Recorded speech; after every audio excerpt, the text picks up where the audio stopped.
Right now, as you plan your dream Italian holiday, 5 major cities including Rome, Florence, Bologna, Brescia and Turin are sitting under red heatwave alerts.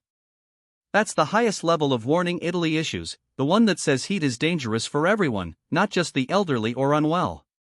And here's the second thing nobody tells you: pickpocketing is the single biggest threat to tourists in Italy, and it isn't run by amateurs.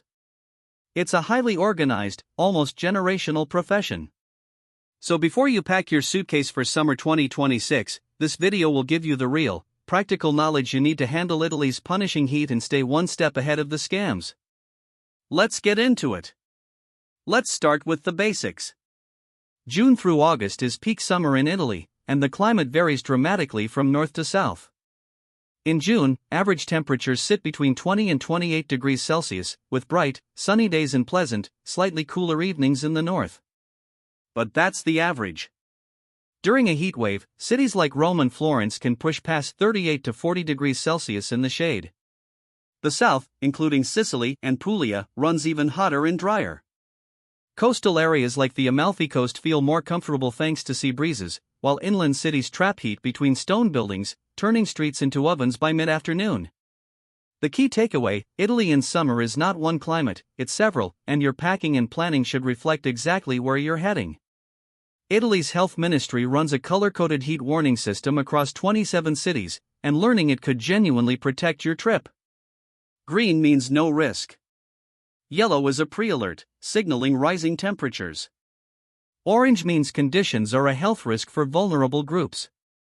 And red, the level several cities are under right now, means the heat is dangerous for the entire population, including healthy adults. You can check these alerts daily on the ministry's official Bollettino website before you head out. When a red alert is in force, locals genuinely change their behavior, avoiding the streets between midday and 5 in the afternoon. Tourists who ignore these warnings are the ones who end up needing medical help, so treat a red day as a signal to slow right down and rethink your itinerary. Italians have survived these summers for centuries, and their strategy is simple: work around the sun, not against it. Plan your sightseeing for early morning, ideally before 9, and again in the evening after 6, when the light is golden and temperatures drop. Use the brutal midday hours the way locals do, for a long lunch, a museum visit, or a proper rest indoors with air conditioning. Carry a refillable water bottle, because Italy's public fountains, known as Nassoni in Rome, pour clean, free, drinkable water across the city. Wear light, loose, natural fabrics in pale colors, a wide-brimmed hat and high-factor sunscreen.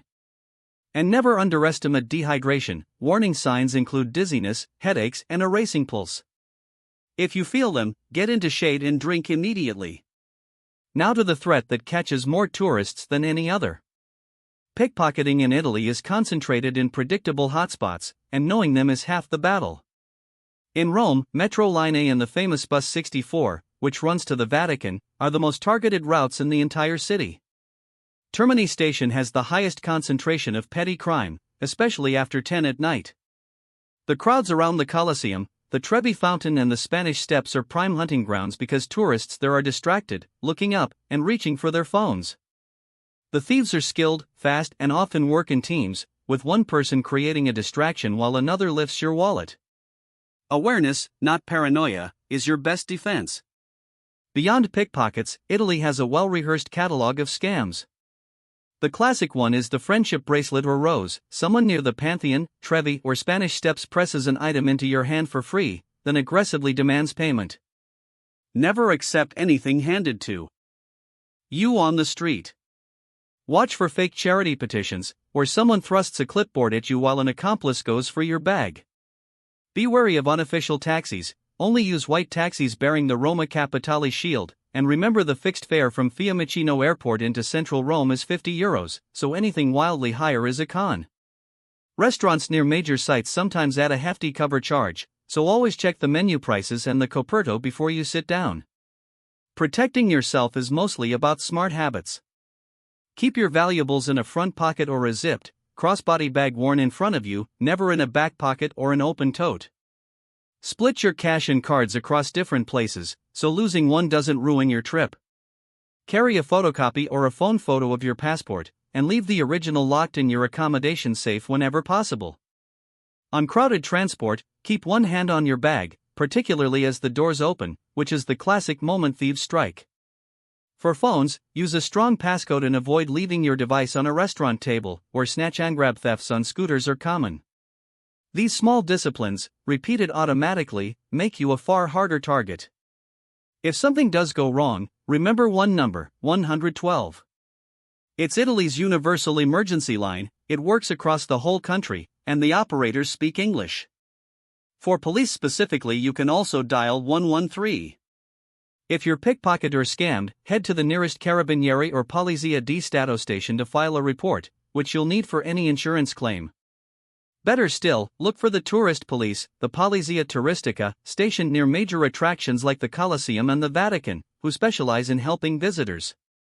So here's your takeaway for summer 2026: Italy is overwhelmingly safe and absolutely worth visiting, but it rewards the prepared. Respect the heat, plan around the midday sun, guard your belongings in the hotspots, and you'll come home with nothing but brilliant memories. Buon viaggio, and enjoy Italy.